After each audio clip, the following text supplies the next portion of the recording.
Drew Dinkmeyer from RotoExperts.com does a daily fantasy rundown with Michael Leone. You might know Drew as the guy who just dinked the tournament there on DraftKings for a qualifier. So he'd be going to Atlantis.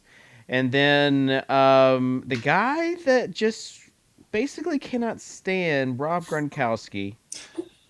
Just hates him. Thinks he's not even good for fantasy. Thinks he's not worth investing in. Oh, man. Incredible. Thinks that Vernon Davis has a higher floor. No, I'm just kidding. JJ Zachariason from numberfire.com. Guys, welcome to today's show. Davis, do you realize like how you look right now? Like are you self-aware, I guess is the biggest question I have. Yeah, definitely. This is an image that I've cultivated, and I'm completely fine with it. Okay. Well, that's what I was wanting to know. Is if like you knew exactly. I mean, do you guys want me to just like I can just switch? Is that better? Is that better? Yeah. Now you got kind of a Bieber vibe. The Bama bangs are legit. Like those are legit. They're pretty legit. So. Well, pretty soon when my hair gets long enough, I'm gonna start wearing a ponytail. I think. Well, all right. I've never done it before. I don't know. Maybe I'll get dreads. I don't think you should change. I like the whole lesbian of DFS look you've got going on. This is not the first time I've been told I look like a lesbian. All right. Well, let's start getting into some NFL content. Davis, you have the automatic absolutes almost out. Yep, it'll be out sometime during this show. So let's just I just want you guys to talk about quarterbacks not named Cam Newton. Well, the first thing that I need to ask both of you guys are you playing Thursday contests just to get Jeremy Hill in your lineups? Yes. Because I am. Yes. Yep. Yeah. I asked Drew what the percentage owned on this was going to be, and he threw out 35%. I'm curious, this is like, here you guys take in cash games, how many people will have Hill tonight? I think it might be closer to 50. Yeah, I do too. Gotta give some props to Michael Leone. On the show last week, he was like, "Look, I'm playing Jeremy Hill in Thursday night games just to get him at a reasonable own percentage." Yeah, he got me to do that. Guys, unfortunately, it came with Cam Newton. So, like, it came with Cam Newton, Benjamin, and Cooks for me, which was just a nightmare. And Nick Novak. I had like four guys. Nick Novak didn't even play. Points. Nick Novak was not on the field. Like, 4 guys for less than 10 points, and then I had Hill, Gronk, and Lynch, and Hopkins, and like tried to make a furious comeback. But those 151 passing yards for Cam though were pretty. Like in his defense, I don't want to. I'm not engaging with you. I don't want to pull a Pritchett here, but I would like a little bit of credit because is pulling a Pritchett being worse than Davis Maddock at a fantasy sport? Is that the official definition? No, pulling a Pritchett is wanting all the credit because I also said it like with Leone. I might have even said it first, and I didn't say it. I didn't say anything the first time you gave Leone credit. You said it with your eyes. I'll go back and get the chat logs. But the second time and third time you said, like, listen, Leone and I'm pretty sure Leone copied me. Because that's what he does. He copies me. Honestly. You think Leone copied original Soccer Dave analysis? When it comes that does not sound like something that would happen in a world that I live in. When it comes to lineup construction, listen, he comes to me. You're good at lineup construction. I will never tell you that, but your takes are always just so far out of left field that I can't even. As Steve Fink would say, it's a good thing you're a host. No. My takes is the Preston Parker analyst still allowed back on the show, or is that no? He retired. He's gone. This is okay. So this is something that I've noticed in general about people who are not prone to hot takes. When they do finally have a hot take, it goes so poorly. Like it'll always end up with the player having a really, really either good or bad game, depending on the take in an island game, like a Thursday night, Sunday night, or Monday night game. Oh, Eddie Lacy. Yeah. Oh, that Thursday night game. Yeah, that was the worst. That was the week that you guys finally won me over, and then I Just a wrote about him. flamethrower. Oh, it was the Just Eddie worst. Lacy with a flamethrower to my Twitter account. Drew walked into the ocean like he was in I don't know, some old guy song. I can't think of an old artist who would write about that, but definitely that is what I get. Phil Taylor, is that a thing? Is he a musical artist? I don't I don't know. know. You Let's don't. talk about lineup construction this week, though. I feel with the way that things are setting out right now, I want to just hope and pray with cheap running backs and get as many as these elite wide receivers in my lineups as possible, which is not really saying much for me because I love wide receivers, but I really do feel like the optimal combination this week is take your pick of your favorite quarterback and then Julio Jones and then another elite, and we're mostly talking FanDuel because you can play almost anyone you want on DraftKings. But who is sort of your second favorite elite wide receiver behind Julio Jones, Drew? Are we talking like price point I'm wise? talking guys who are above 8K on FanDuel. I mean, I would like to have Demarius ahead of Jordy, but that extra 500 is, can go a long way on FanDuel. So those are if we're talking 8K and above, those are the three guys I'm really looking at. Antonio Brown is in that category as well, but it's another 100 on top of Demarius, and I'm already struggling with getting Demarius. So Is he even those good? four guys are the guys that I'm looking at, and I'm ending up mostly on Jordy just because of the savings. That's how I am too on FanDuel. Doesn't it Well, depend on what quarterback you want to use though? Like when I've been making lineups, like Yeah, it depends on. Like I don't think you can say two cheap running backs and you can have like whatever. Like I think a lot depends on where you're going at quarterback.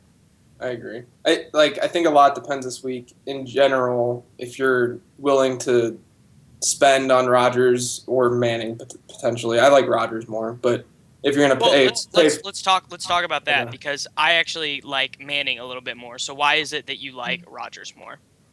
I mean, it's just mostly game script related, and just I understand that with Manning and the Broncos, like he's still going to have three first half touchdowns. Like I understand that that's going to happen for Peyton, but I think that Rodgers has the entire 4 quarter game script going for him. Just given the Broncos are like 11.5 point favorites. Rodgers tore up Chicago the last time they played. I like him more this week in general, but at the same time, I think that there's like a lot like that next tier of quarterbacks. There's a lot of guys that have really friendly matchups.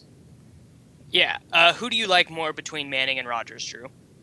I ranked Manning ahead, but it's just because he has a higher floor for yardage than Rodgers. Aaron, because the way the game scripts have gone for them, they just run a lot less plays than Denver throughout the course of the year. So I think there's Well, a little bit they of a they higher go yardage into a floor. shell when they're up Yeah, 20. Denver does yeah, not. yeah. I, Yeah, that's I fair. I looked this up for my column because I was deciding to write between the two of them. So if you go back to 2008, in games where Manning is favored by 10.5 or more points, he actually averages more passing attempts in games where he's favored by that much than he does in games where he's favored by less than that. What's the So sample size with that? Out of curiosity. 15 games to 46 game or not 46 36 or something like that. So it's a reasonable sample size in games Yeah, where he's been favored by that much, and I think a large part of that is the fact that this offense that Elway and Gase and Manning and Fox have created, they've said several times to the media, we're trying to score until the clock goes out. There's no really taking the foot off the gas. They might run a little bit more, but Manning is still gunning up, yeah, you know, 2 scores. yeah. I mean, it's to me, it's not like those two guys are clearly in their own tier this week. Yeah. Yeah. I think for Sunday cash games, I'm gonna try to create four different sets of lineups. One with Manning, one with Rodgers, and then one with the other two value quarterbacks that I think we're going to talk about next. Ooh. Just to get exposure to all of those Does guys. one have really nice hair? Does one have really nice hair? What NFL quarterback has really nice hair? Yeah, who are That he puts in ponytails? you talking about? Sanchez? Yes. That's not who I'm talking about. Sanchez, I look. I love Chip Kelly. The team total is really good this week. His team total is better than Ben Roethlisberger's team total. But just no one can deny that Sanchez can go out there and have an awful game. Now, should you use him in GPP tournaments? Yeah, absolutely. Yeah. And I could definitely see using him in like some 5-man, 10-man contests on FanDuel, stuff like that. But just for your straight up head to head and 50-50 games, I see very little reason to roster Mark Sanchez. He's a 2 quarterback league guy for me. Like if you're playing on Fantasy Aces or Draft Day, I'm gonna give more consideration to Sanchez. He reminds me of in Eli 2 quarter- Manning as far as his risk goes. And we've talked about how Eli just doesn't belong in the word cash games. Yeah, I mean, what's really interesting to me with the Sanchez stuff is like I like him. I don't like him necessarily in daily or especially cash games this week, but like just like thinking about him in season long and like doing write ups and stuff this week, there seems to be this like idea that like the people who think that Sanchez is going to perform are basically saying that Mark Sanchez is going to be better than what Nick Foles was. I get it this week because the matchup's so good, but at the same time, like Foles, even in plus matchups, wasn't always this lock. And I think that a lot of people are still looking at Sanchez that way, just even despite that. So I doesn't think that stem from fantasy or from NFL Twitter though? Like people talking about how Sanchez was actually looked better and Yeah. like all this stuff's coming out this week. Yeah, it's yeah. I mean, like it's convenient to start talking about that right now, but like I just think like there's still a lot of people out there. I mean, the fact that we're talking about Sanchez in cash games in general shows that there are people out there that are willing to play him without realizing that even Nick Foles, even that offense in a favorable matchup in the past this season hasn't always produced. So there's no reason to just like assume that because of the weapons that they have and because this is Chip Kelly offense, that Mark Sanchez is going to be something. Yeah. Just for a little bit of backstory, just on this whole situation, noted NFL writer Bill Barnwell before the season predicted that at some point Foles would be so bad that Mark Sanchez would take his job. That's not what happened. Foles got injured. The Eagles have a winning record, and with Romo's injury, are still a favorite to win the NFC East, I believe. But the heat of his take was a little bit disappointing in his morning after column. He did not do a victory lap the way I would expect someone who got very upset when I called him out on Twitter about that prediction would. But I actually do think that if we see a couple good games out of Foles, he could morph into a cash game option. And the reason that I think that is... You mean Sanchez? You mean Sanchez? Yeah, my bad. I believe that eventually Jordan Matthews will start to play more than Riley Cooper. And I know that everyone just is going to get on me about being a Matthews fanboy, but he's been really efficient per target, but he's kind of suffering from the Brandon Cooks syndrome right now, where they won't let him run farther than 10 yards down the field. But if that switch does happen, I think Philadelphia's offense sort of becomes 10% more efficient. And also, Foles played with a lot of backup linemen. Evan Mathis returns this week. Kelsey came back last week. Like, that offense is going to get better.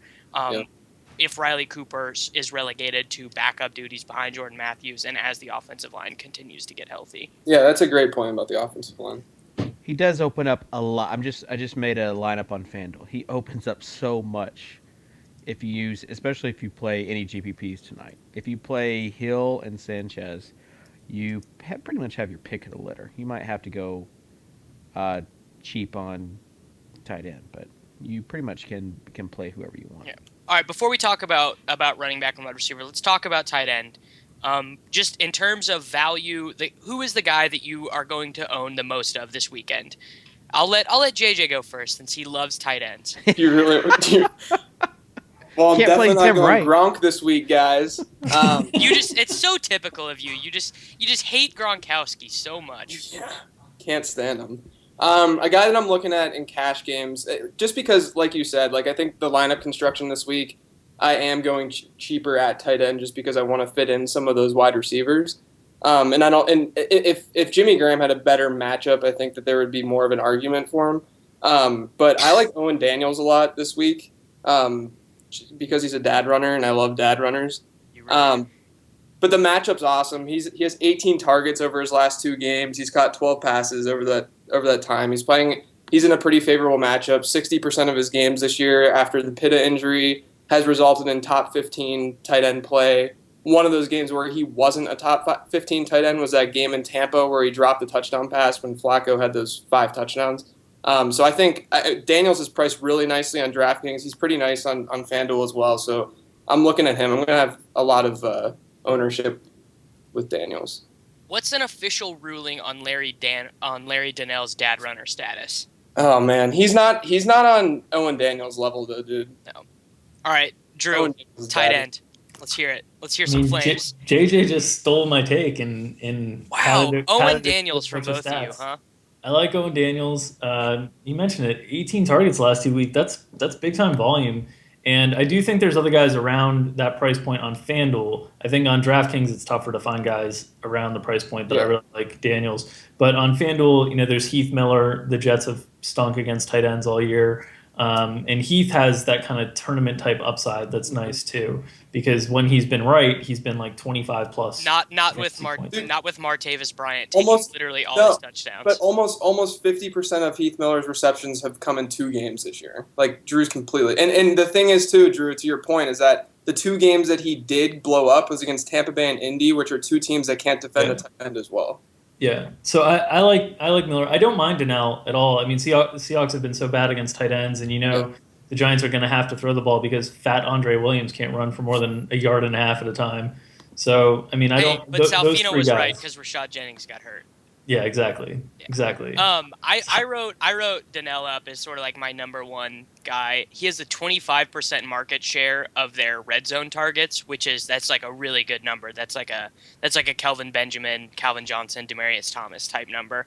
And yeah, like everyone is going to note this week, Seattle has sucked against the tight end. I think mostly due to injuries in their secondary, and that sort of just ruins a defense's inability to scheme for players that move around the formation and that run different type routes. Like it's easy enough for them to stick Sherman on one wide receiver and then scheme for the other wide receiver, but I think it's more difficult with injuries in your secondary to scheme for players who are going to be matched up against different players in the secondary.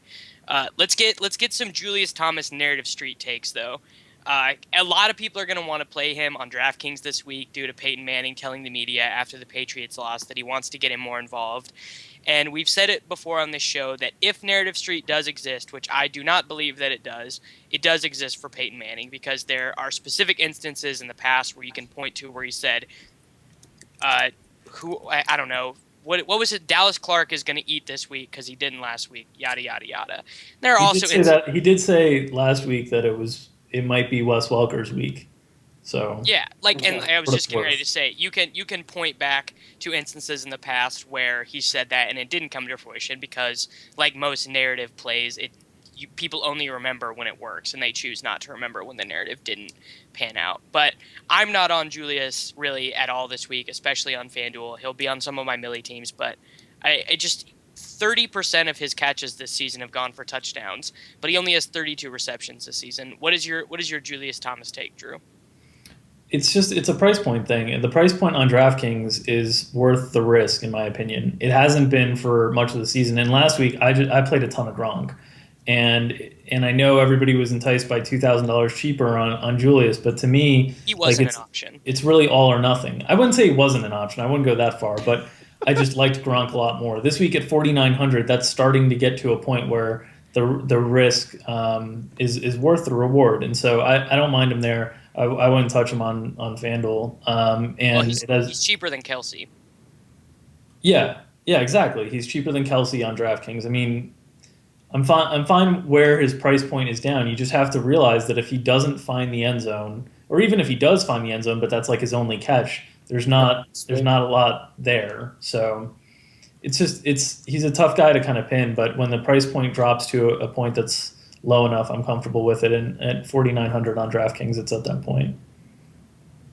Drew, but I would not call him a must play. Like I think people will say that around the industry, and I think that's kind of silly. I absolutely agree. I meant to say, JJ, what are your Julius Thomas thoughts? It's the exact same as what Drew said. I mean, there's absolutely no reason to play him on FanDuel in any sort of cash game with Graham only $200 more expensive. But I think he's right at the point this week where if he were any more expensive, I would be turned off. But I think that you can probably fit him in and feel okay just because he does have that upside. He might score a couple times, you never know. But in general, it's just I think you made the note last week, Davis, where it's just like he's not a cash game play. Like, Oh, people jumped all over me but too. he's not like his targets are inconsistent. He had 2 freaking targets last week in a game. Jacob Tammy had more targets than him Yeah, this week. yeah. I mean, like it's not, and it's not like he's gotten a lot of targets throughout the season. He's had 6 the 3 weeks before that, 7 the week before, and then 4 and 5. I mean, and then you're looking at a guy like we just talked about, Owen Daniels, who's like a lock to see 6 targets this weekend. So just because of that, I'm just there's no reason.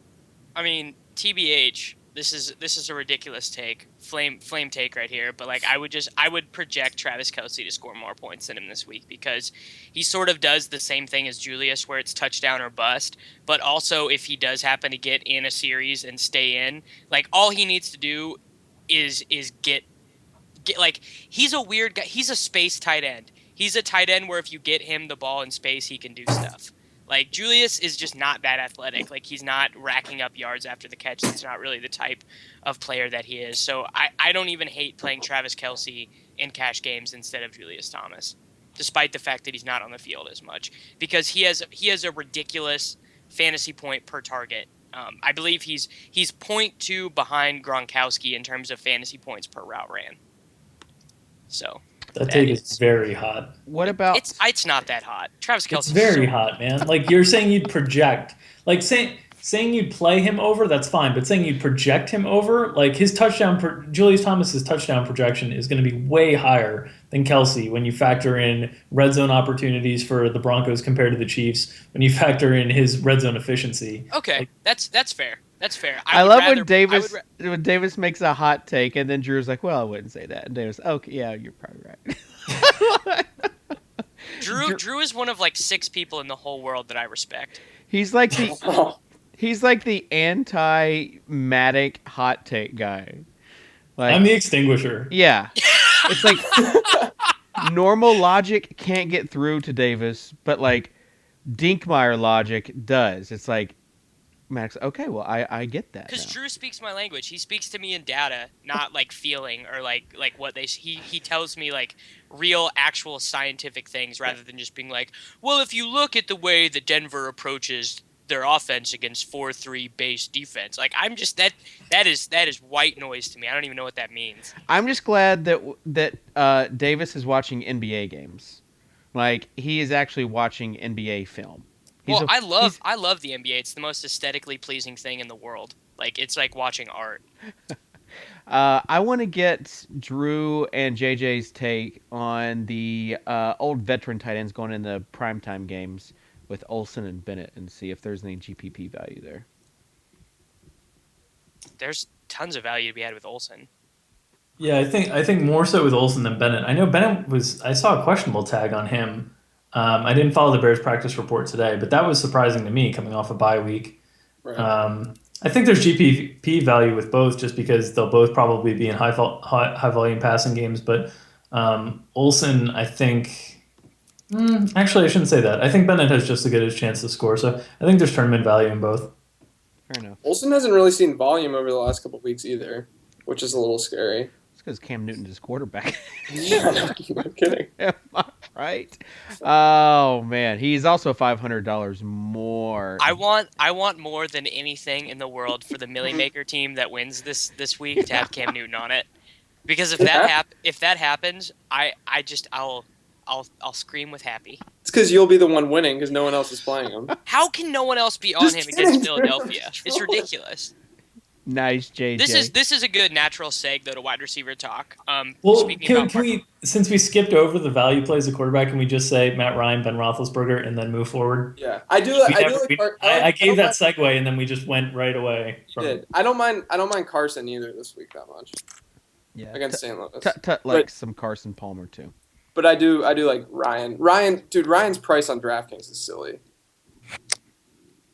I honestly feel better about Carson Palmer than about Roethlisberger or Matt Ryan. How could you feel better about Palmer than Roethlisberger as well? Like I could understand Ryan. Team totals.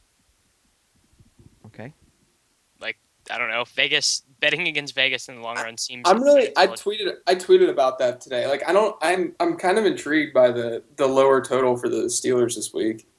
I've got the Steelers with a higher team total than Arizona. Have those lines moved? I don't know. Theoretically? Or might not. I just closed my spreadsheet. It might be. No, they're a quarter of a point higher. That's what I had. Yeah. Yeah. Why Okay, bring well. stats into this? No, that's fine. I don't know. Like Palmer's been so consistent in the games that he started, whereas Roethlisberger, for his entire career, has been an inconsistent fantasy option. Like, there's just so much volume built into what Palmer is doing with Arizona this year. I don't think anyone would argue that Todd Haley is a better offensive coordinator and quarterback instructor than Bruce Arians. And I really think a lot of what Roethlisberger has done these last 2 weeks is it's super recency bias, and a lot of it has been fueled by performances from a really raw rookie who has gone 4 for 4 in red zone attempts, which I don't project. Let me put it very simply. Do you think the Steelers score 2 touchdowns? Yes, probably. So then his floor is 2 passing touchdowns because they don't score rushing touchdowns, and they're not scoring a rushing touchdown against the Jets most likely. I have one sentence for you. Antonio Brown flea flicker. Like you can feel all confident saying this stuff, but then Todd Haley has Antonio Brown throwing touchdown passes to Lance Moore. I mean, right, but the thing is with the Steelers the last couple of weeks, and there was a pretty good article on this on Monday Morning Quarterback. They've basically stopped throwing their stupid high percentage bubble screens. They've gone downfield more. And the key, like you said, is Martavis Bryant in the red zone, because their red zone efficiency has been ridiculous compared to what it's crazy how replacing Marcus Wheaton can do that. Right, but it's not even. I think what people are overlooking a bit is regression. Number one, and I'm not saying that any quarterback can go out and throw for 6 touchdowns in back-to-back weeks, but then also like both the Ravens and Colts were out their top corners in those 2 weeks. I mean, there are reasons that Ben has played at such a high level, but then at the same time, like, you can't just like overlook the fact that, like, if this was any other week, regardless of what Ben had done previously, if Ben was just maybe like a 10th ranked quarterback the last 2 weeks, we'd still be looking at Ben Roethlisberger as a pretty good play this week because the Jets are so bad. Yeah, And Drew, what's the run TD defense to doesn't INT suck ratio either. that you told me about the other 24 to 1. Yeah. 24 to 1. The Jets have allowed at least 2 passing touchdowns in every single game this year. They've given up 24 passing touchdowns and gotten 1 interception all year. The other thing about Roethlisberger is there's a lot of things that are going on around him that are helping the performance of late. But I mean, he's just playing really well too. He's made 3 or 4 throws in each of the last 2 games that were unbelievably on point that led to touchdowns. Even the one from like he lofted that throw over Antonio Brown when, like, on a broken play. And Brown caught it in stride. That's the only way he was turning that into a long play touchdown, because it was perfectly in stride. Like, he's playing very, very well also. I will agree with that, because the price hasn't surged like because of the performance. The price is still, as JJ would say, the price is still around the level of like the 10th best quarterback. So you're not getting you're the recency bias, the things that we try to warn people to avoid are usually related to price, and it hasn't moved to a point that I'd be too concerned about. Yeah. I don't know. In general, I'm just like a practitioner of paying up for quarterback, though.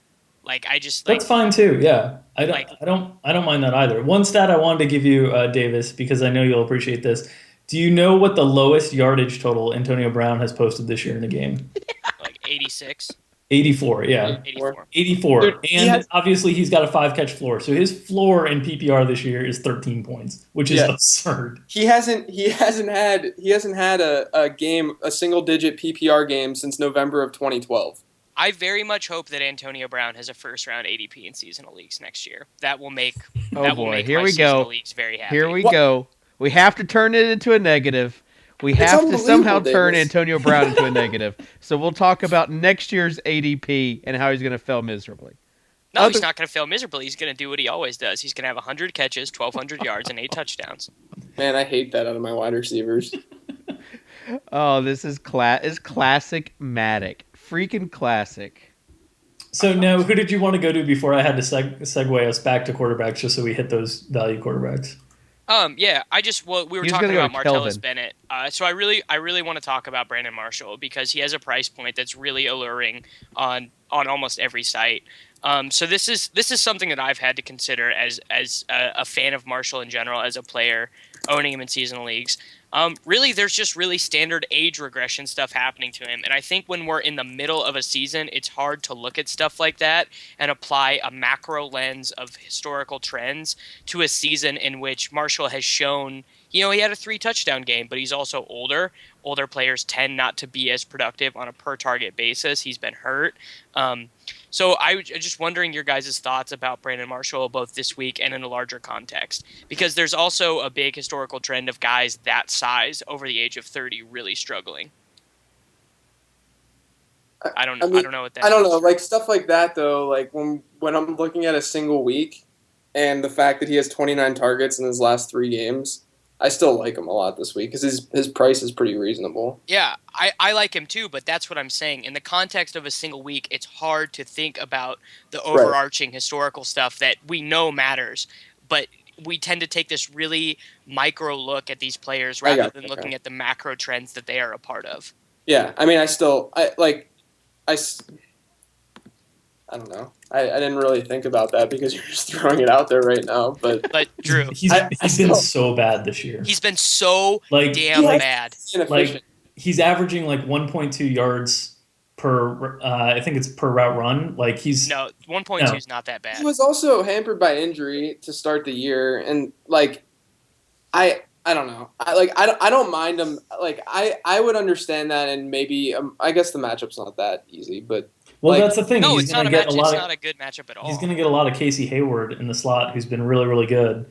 So, and Jay Cutler just cannot do anything with Dom Capers' defenses. Like he's the anti-Kaepernick against Dom Capers' defenses. that's fair. That's It's fair. so it's just I don't know. I can't like Marshall mathematically grades out as a very good value play and looks like a very good option. When I'm forced to put lineups together and choose around the lineups, I'm I choosing always other fade him. options Yeah. around him. I won't blame someone for playing him, but I'm choosing other guys around him. And as a Bears fan, I don't know if that's getting to me or not, but he has been so much less efficient than Alshon Jeffrey with opportunities this year, and it's really frustrating not to see Jeffrey kind of turn into the feature of the offense. But that's a Cutler Marshall thing that's going to last forever, apparently. Okay, so That's two helpful. things. One, I think it's similar to the DeAndre Hopkins, Andre Johnson thing, where Johnson still has more targets, but Hopkins has been way better, as Yeah. we would expect because he's younger, faster, yada, yada, yada. And the second is over or under 3 Jay Cutler passes that go directly into the turf as he's getting hit, and he gets up and looks like this. Over. God, Over? Yeah. God, a Bears Packer Island game is the worst. It's Oh, kind of awesome that my team of our three is playing best right now. Give me a healthy quarterback, JJ. Give me a healthy quarterback. Drew, have you ever thought about hedging and just like playing all Packers so that Don't. I've done this. I've hedged emotionally with a bet against the Cowboys. I bet them -7 in the Week 17 Island game. Or I bet the Eagles -7, and the Cowboys lost by 6. so the Draft Street Live final that Ben and I were at years ago, the Bears were playing the Packers that week. I bet everything I brought to Vegas on the Packers, everything, because I just sat there. I was like, this is how every Bears season ends. I know exactly how this ends, and so I finished like 19th out of 20th in the final. I got my first touchdown in the second half of the 4 o'clock games, which was very tilting. But I won my bet on the Packers, I've and the heard Bears I've season heard ended. this Draft Street Live final story like 7 times. He wanted to play Drew Brees and get exposure to them, but then he didn't play Drew Brees. So then he took I I believe took Jimmy Colson Graham over. and Colston, and Drew Brees threw 5 touchdowns to neither one of those humans. Robert Meacham. All to like fullbacks and backup tight end. The first Josh one was Hill. the backup tight end. Oh my god, I was so tilted. My I don't think original Josh Hill lineup was all week had Breeze. And No, he Breeze Josh was. Hill wasn't unowned. spit out of the Madden player generator then. Oh my god. so That lineup was so tilting. another question that I have is, since we're talking about wide receiver now, and old versus young, Davis, I know the cover boy for you is Julio. We've talked about Matt Ryan. So are there any other Falcons wide receivers that you might recommend? Can I give my Julio splits? Harry Douglas? No, I'm just kidding. No, I mean Roddy. I don't know. He just like I don't really mind him at his price point that much. On DraftKings, what is he? 5,100, Yeah, which isn't 5,100. awful. He got like pelted with targets the last time they played when they were against Baltimore, but that matchup kind of dictated that as well. He's a nice mid-tier option on FanDuel as well. Yeah, At I 6,600. don't really mind Roddy that much this week because I think that the Falcons' passing attack is probably going to put up Let at me ask least you. Let three me ask touchdowns. you one very important question: Kelvin Benjamin or Roddy White? Kelvin. Right. Okay, there you go. Then your lineup construction is done. No, it's true. But you could also still go with Kelvin and Roddy in a lineup and then have pretty high end running backs and no, I you think could. you could, but the wide receiver slots are so important this week that I can't imagine using one on Roddy White. I mean, okay? So why don't we Davis, talk you've about never running been backs high because on that's Roddy kind of White, though. important to that. Wait. I've got fun stats. Yeah, fun stats. Drew, hit us with your fun stats. Okay, so if you look at the splits historically between the two Falcons wide receivers, Roddy White's touchdown rate is unbelievably higher at home, and Julio Jones is unbelievably higher on the road. Jones, for his career, has averaged 5 more fantasy points per game on the road than at home, according to the wonderful RotoViz Game Splits app. Those are my fun stats. Yeah. All right. So And they're playing this is in my Tampa thing Bay. with home road splits in professional football. I learned a lot from Derek Carty during the baseball season about applying neutral context and trying not to find patterns where they don't exist. So I tend to disregard home road splits, especially for wide receivers, in a way that I don't think a lot of other fantasy analysts do. What about Because Bumgarner on the road? Drew or David, if you speak Madison Bumgarner's name to me, I will hang up. And mute the show. I didn't even realize.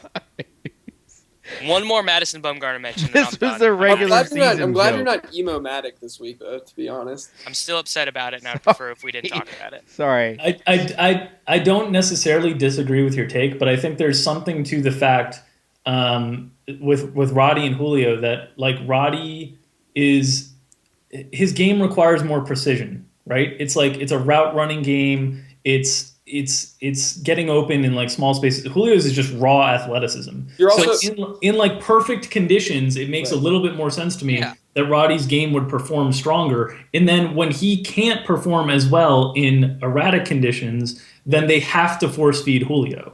And so like again, that's probably creating a little bit of a narrative around the stats. But I can see how that can be the case. And it's played out every season that they've had. Julio has had a higher touchdown rate on the road and Roddy a higher touchdown rate at home. yeah. Do you know what sucks though? Roddy did not used to be that way. He used to be awesome. Roddy used to be like legitimately one of like my favorite players in the whole league. And like I don't know, But once he's a player not because he's old now, right? yeah, once a player turns dude, I was thinking about this. I don't think I've rostered a non-kicker over the age of 30 yet this year. Wait, Manning.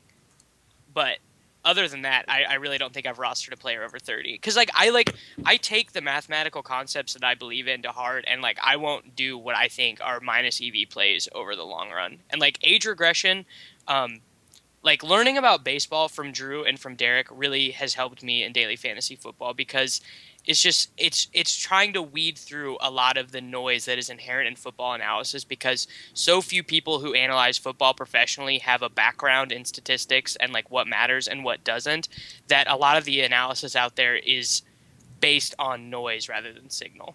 Yeah, especially with football. Okay, so Kelvin Benjamin, he had a bad game last week, but he's still seeing 27% of the team's targets and 25% of the team's red zone targets. He's up against Bradley Fletcher and Kerry Williams, who combined have allowed 7 touchdowns in coverage. It's all lining up to him. Is he a good play, a great play, or an okay play for you this week, Drew? He's a great play. 6 out of 9 games, he's had 90 yards or a touchdown. So, like, he's been consistently very good most of the season. He just had a really bad game in 2 of those games against the Bears and then last week. And people remember that. They hang on to that because they played him in those games. So it'll affect ownership as well. But I think he's a great play. You mentioned the matchup is awesome, but I think he's a borderline top 10 wide receiver, priced like a top 25 wide receiver. I just think there's unbelievable discount in his price tag. Yeah. I just it's hard for me to make lineups without utilizing him right now. So what are He's your got to be my highest owned wide receiver this week. so what are your Just thoughts on fading him then for the DraftKings Millie Maker? Did Yeah, I think that You fade Jeremy Hill last week because it's like kind of a comparable situation. Right. No, I didn't. I had him in every like Drew and I talked about this on DKTV. So like I think it speaks to what you can afford. Like, can you afford to not play Kelvin? As for me, I couldn't afford not to play Jeremy Hill. his price point is so insane on DraftKings. Yeah. But there's a Like, there's a lot of wide receivers whose price point's insane. So I think I think and I haven't played around enough with lineup construction over there. I'll probably be targeting an overweight on him this week. Like I said with the Jeremy Hill thing last week, I was targeting an overweight on Jeremy Hill, so that meant that I had to have him in like 70% of my lineups just to cover it. I'll probably try to target an overweight on Benjamin, What but it, it's a little bit tougher with wide receivers than it is running backs because there's more wide receivers to use, and when you're building tournament teams, you're using stacks and different things like that. So I mean, I just love how this week it's just so great to play four wide receivers. Like I hate when I have to play a running back in my flex slot on DraftKings because it's just annoying watching them. last week was awesome. Last week was awesome because it had been a yeah. four wide receiver week the whole year, pretty much on DraftKings, and last week was a very clear three running back week. Okay, and well I it was played Jared it was McKinnon, awesome. so We didn't talk about that. I'm sorry that there weren't people that could have told you not to do that. We did last week. Thursdays at 5 p.m. Eastern If time. only. If only. if Matt Ossie, I mean, to If be Jared- fair though, if to Jared- be fair, Davis, at least you didn't play Andrew Hawkins too. That's true. I did. I sure. why did I don't know. I just Hawkins tried had 8 so targets. hard to say why he was a bad play. And I know he got hurt, but it's Andrew Hawkins. Dude, Davis, are you on Hunter this week? I'm not even kidding. Justin Hunter has a gold matchup this week. I don't even He think does. Justin Hunter. I don't even think Justin Hunter exists. I think No, he is. no, I think he I'm is an serious. existentialist creation of the people who play fantasy football. Take Kendall Wright. Save yourself. Do you no? But Some do you really heartache. no? But Jimmy Smith's out. Like Justin Hunter could be lined up against guys that they just got off waivers / brought up from their practice squad. Yeah, but that doesn't matter because Hunter can't catch anything, and Zach. I'm just like Hunter is one of the guys who is like just frustrated me because I've seen Of him. course, play he's so frustrated. bad. Of course, he's frustrated everyone. Like I'm not. you can't play him in cash. I don't No, mind of course on a not. Millie team. Of course not. Too. Of course not. What sucks for me this week is I'm having to frame things in a different way because I'm not going to be playing 15 teams in the Millie Maker this week. I'm probably going to be playing 6 or 7 because of the price change. So like the guys who I like basically before I would create Millie teams until I got to players, started getting exposure to players that I didn't like. Like I would just play like lineups, and now with the price change, I'm having to really limit the scope of guys that I'm getting exposure to.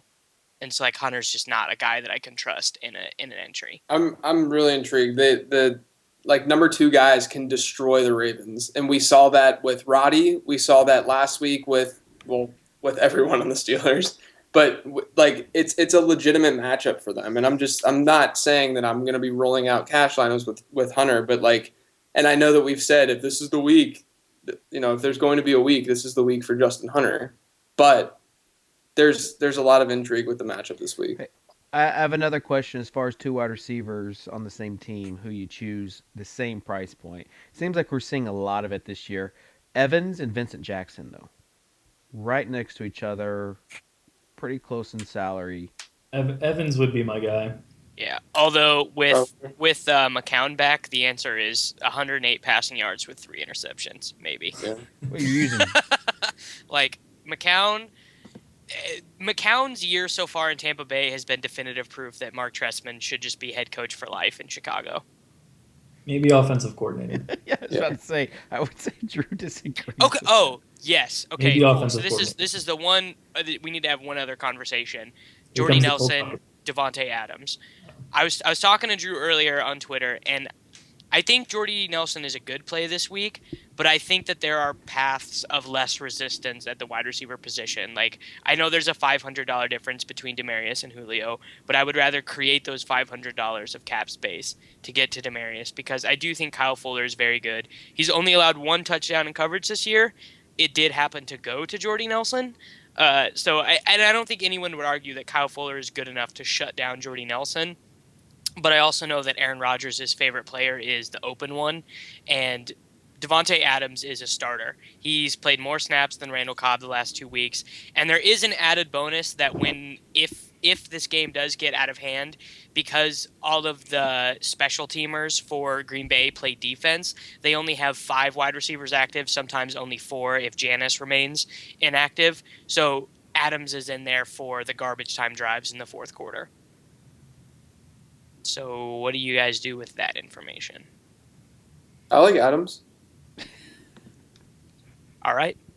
Yeah, I'm fine with any Green Bay wide receiver against the Bears. They're just the defense is terrible. It's just really terrible. I think that you bring up a good point though. Like with Jordy, like his consistency is kind of scary because it doesn't come in high volume of catches, and it hasn't recently. Whether it's because the game has gotten away and game script just didn't go over, or 2 games with 1 catch. Right. It just so happens he had like a 66-yard touchdown against Minnesota, and then a 64-yarder against Carolina. Right. And like I think that's a legitimate fear with Jordy in general, just because you're paying up that much at wide receiver. Whereas if you go with a Demarius or an Antonio Brown or even a Julio this week instead and save some money, it could be honestly a safer play because we saw. I know Julio is a little bit different because he's been kind of up weeks. But I think like we've seen what can happen with Jordy when there's a reasonable corner matchup like we did against New Orleans and Keenan Lewis. Okay. One more thing before we leave. I want to talk about cheap running backs, specifically Denard Robinson. I kind of... What? Not Rainey? We can talk about Rainey. Aren't you all about Rainey? I believe that my Rainey take is a little bit too hot for most people because they generally don't like when you suggest that good players are on bad teams. Like it's also too hot for the show. Like I think you figured out your audience that you should stop recommending running backs on teams that might not score points at all. Yeah, remember the disaster that Rainey fumbled twice against Tampa Bay, but was still good for daily fantasy because he is great at catching passes? Yeah, but what happens if Charles Sims does get some of that work? Yeah, we'll find out. That Rainey is not in my cash lineups right now, but I think it's ludicrous to suggest that he's not at least an okay play. And yeah, no, he's fine for tournaments and stuff. I wouldn't let him near my cash games. Right. He's a little different than McKinnon too, because you don't know. Like last week, we kind of understood that McKinnon was the third down back and going to be. No, that's the exact opposite of what it was. But okay. Also worth noting that McKinnon did get 3 red zone touches. He just didn't convert. Oh, big whoop did he do? You had not converting is a tough thing to hang on him though, because like he had one from the 10 down to the 1, like that's a 9-yard run. Like I mean, if he's not going to get the goal line, which we didn't know, so that's the tough part. No, Drew, we knew. No, Drew, we didn't know. Obviously, we knew. But there was risk. But that's the same situation that Rainey's in this week. We don't know what role Sims is going to play. Right, and honestly, I could see Sims playing a lot of third downs. It would be insane to me if Sims came in and played more than 20 snaps. That would just be no, like it's crazy. Like I'm a player in general, and the way that I look at football is that way, and I agree with you. But it's also like it's not like Tampa Bay has a lot that they're playing for, and it's not like Bobby Rainey. It's not like but does that even seem like a Lovie Smith thing to do? Like he has no clue what to do on offense. Exactly. Oh, well, all right. You know what? That's Mike Lennon for Josh McCown. That's you guys both make great points. I mean, it's like I don't know. Yeah, like it was Leone that first brought up the point, and he's brought it up numerous times since then. As far as Davis, how you love red zone wide receivers. I just hate running backs. But like I wish the position didn't exist. But it's not a requirement for running backs for you. Right. That's yeah. All I want out of running backs is someone cheap who's going to get 15 touches. Because in general, my wide receivers in daily fantasy do very well. So all I want is like 10 points out of each of my running back slots, and I'm like good. You'll probably get 10 from Rainey. That's what I think. Like I think that I'll get 10. But it's also not like like he's gonna get like his 10th point in the fourth quarter. He's gonna make you sweat. Yeah. I don't know. I Forte don't is think going to he's go for 30 this week. Forte is going to be just. yeah. Like at this point in the season, the good running back plays are so obvious that it's just a matter of fitting them in. So I don't ever find that the position amongst the expensive guys ever warrants that much discussion. Forte, 3 games with Trustman against the Packers. Each of the 3 games greater than 110 yards rushing, greater than 45 yards receiving. Ooh. And if you play Sanchez, I put together a GPP team. If you play Sanchez, you can definitely fit him in tonight with Jeremy Hill.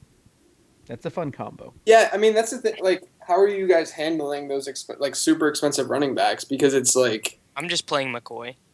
yeah, that's how I feel. McCoy and Hill, and then I'll figure out another cheap guy by The Panthers have given up, what is it, 6 top 10 running back PPR performances this year. He's gonna go off. It would not be another week without letting McCoy disappoint his owners.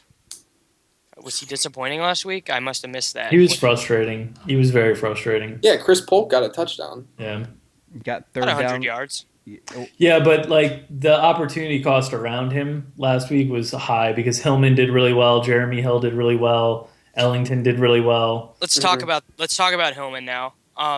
So I put him in like the also considers in my column that I turned in like 45 minutes ago, but is still not posted. Shouts out, Mr. Tuttle. With he's Monty, gonna rake you over He's the probably coals. still editing and spell checking. He's gonna rake you over the coals so hard. That was not an optimal move, Davis. Go ahead. He's just spell checking your name. It takes a while. whatever. Yeah. So like, what do you guys think about Hillman with ball back this week? Because like Hillman does all the things well that Monty Ball doesn't. Like I don't know, not be fat and slow. But do you think there's a chance that they give Monty Ball the goal line work that Juwan Thompson was getting, or do you think Monty Ball is just no longer a thing? Yeah, I hope so. not right. Like, and what's the point of them like throwing him in there if he's coming off an injury like that? When Hillman's playing better than him, when their offense is rolling just as much as it was before. I mean, Hillman's been really good. Yeah, like Hillman's been really good in tough matchups too. Like his 4 matchups that he's scored like 14 or more PPR points against, 2 of them were against top 6 run defenses. Yeah, he's been sick. And Oakland's given up 7 top 10 PPR running back performances this year. Like Hillman's a great play. Hillman and McCoy are very obvious to me this week. Your mom's very obvious to me this week. Okay, I just think it's interesting that people think there's all this usage risk with Rainey, but then there's not. Like, there's usage risk with Bobby Rainey because a 25-year-old rookie is coming off the IR, but then there's not usage risk with Monty Ball, who was the starter for the season and started games and scored goal line touchdowns for the Denver Broncos. That's just an interesting interpretation of the situation. But the usage risk with Rainey as well, though, is that the offense might never be on the field. I think that's a good point to point out. I'd respond by saying that the usage risk is more important to a guy in a bad offense than it is to a guy in a good offense. Exactly. You're right, but I was just trying to be a dick. You're pretty good at it. Last question, Andre Ellington. I know that he's just a thing every week. Like he's just always randomly but his price keeps on going up. He's so awesome. Pretty consistent. Yeah, Awesome. He brought Davis and I together. He's just awesome. He did bring you and I together because I told you he sucked. The first of many. Do you still hate him? No, I don't think he super sucks. hot bad takes you've given me. Well, the thing is he did the combine with a torn hamstring, so like his stuff looked terrible. Like he looked like a worse Monty Ball. So if you do that, Davis hates you. And I think well, I didn't it's like with guys who have hurt combines but do the drills anyway and then don't do a pro day, it's like hard to understand what is happening. Like it's really hard to interpret those guys. If you watched him on tape, you'd know. Would I though? Like, can you even really tell that on tape? Dude, he has been I'm looking at his numbers right now. He's been sick. He's been really, really good. Okay. How about the fact Andy Behrens brought this up on Twitter last week? But how about the fact that they had at one point Clemson, Ellington, Martavis Bryant, DeAndre Hopkins, Sammy Watkins, and Dwayne Allen on the same offense? Yeah, Taj Boyd though. And Taj Boyd was the greatest fantasy college quarterback ever and like the worst pro prospect quarterback ever. It is pretty crazy. But remember, the quarterbacks make the skill position players, kids. Remember, that's the way it goes. Right. Andre Ellington, 8,100 on FanDuel. My question is he safe for cash? Yeah. Yeah, Yeah. but I would say safe for cash, but a little bit unnecessary just It's, because of the other options that are yeah. cheaper. McCoy's $400 cheaper, I think. Though. Okay. I wish so Lamar Miller wasn't playing Detroit. His schedule gets pretty rough. as I far have as him on McCoy, so many seasonal teams. as far as Those McCoy 12 goes, carries are not going to be efficient. as far You as know, it's McCoy rough. goes, I know that he was spelled on the goal line touches and also on a couple third down carries. Is that going to be a thing, or was I guess my worry, and I've obviously done no research for this as far as if it's going to be Shocker that you've done no it's going to research. be a thing going forward. But You're talking about Ellington? no. McCoy McCoy and and Polk. Oh, McCoy. So Um, it's So the Polk touchdown was legitimately McCoy ran 2 plays like 16 Right. and then 27, right. and he was just gassed. He took him off the field, and then Polk ran the next 2. But No, those it third also down. it also happened later where McCoy they got into the red zone again and Polk came in and On a fourth and 1, yeah. that was when and then Macklin scored the second touchdown Yeah. with Polk on the field.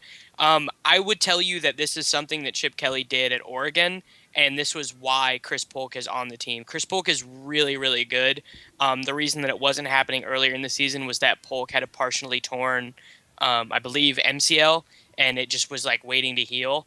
But Chris Polk is really good, and seems to be like something that will continue in the future. Yeah, and he got a third down carry like in the middle of the field without like I know that LaShawn wasn't Yeah. there like that. That is, I guess, the concern. The thing is with their offense, though, that it's just so much volume. I mean, McCoy's still hit like 24 touches each of the last like 3 or 4 weeks. Fair enough. Yeah, that's a So good there's point. so much volume that I mean, the risk is that it takes place at the goal line, but I think that was a little bit more situational last I week. have a question for David. Is Darren Sproles in play this week? No, no. What about Zach Stacy? No on Stacy, but if you want to, I don't know. If you want to go big, I think you should go with Cam. Yeah. 150 yards passing. Yeah, Cam's an awful play against No, Philadelphia. Just stifled quarterback. He's done awesome this season. He's done really awesome this season. And the worst, just make sure you do not have Emmanuel Sanders because he has done nothing either. So And Emmanuel Sanders is still the player we thought he was. By the way, he's done nothing. Come on. Oh, boy. here we go. Oh man, here he's we the go. first. He's the first wide receiver who's been helped by Peyton Manning. Davis, I hate Emmanuel Sanders. You know this, but you cannot he is a completely different wide receiver than he was in Pittsburgh. Drew, you're our last hope. You are our last hope. I mean, he's caught everything thrown at him this year. He's And made like some the reason Like you can't argue that he hasn't been good. yeah, You He has can been argue good. that yes, he's still short, and yes, he still has shortcomings in the red zone because of his height, but he has played at a much better clip than he did in Pittsburgh. right. And I think a lot of that in Pittsburgh, he had foot issues, and he kind of got over that, and that could be a really big reason why. But he's way better this year than he has. I don't care who his quarterback is. But that Dilly would Dilly mean wants your that- Denard Robinson hot take because we got off that. Yeah, he's a really good play. I love him in tournaments. Nah, if Romo is out, he's just a straight up really good play.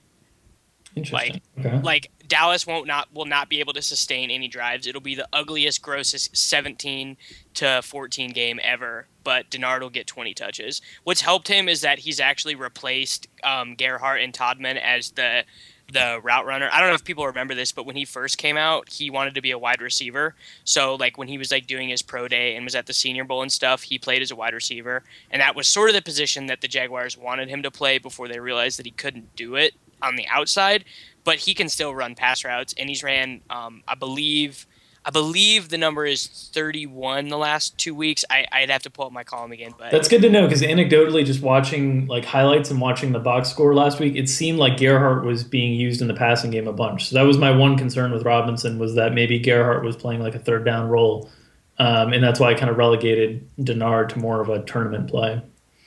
he's a cash play for me, especially, and he still might be a cash play if Romo is in with decreased effectiveness. Like if we hear before the game, like, hey, he can't, it's not full strength, because Dallas's defense So what's crazy about Dallas's defense is the volume against them hasn't even been there. They've only given up 1,013 rushing yards, but when you adjust it for game Yeah. flow, like Football Outsiders does, they're the 23rd worst run defense. So I think Shoelace is a really good play, regardless. I think that the interesting thing with Dallas and that we're seeing what we kind of talked about a little bit last week, how we have to look more at like defensive units, and when you lose a piece to your defense, which Dallas is, and that like Durant injury was big and so on, but like when you lose that piece, like everything just starts to crumble, and I think that we're slowly seeing that with the Dallas defense.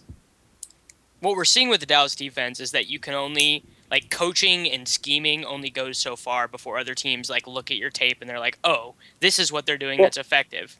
Yeah, but they haven't. I mean, a lot of it was that. Like I understand that they entered the season not healthy, but they had the same style, and now things are starting to break down a little bit. And I think that they're. I mean, they're the matchup now that we thought that they were going to be at the beginning of the season.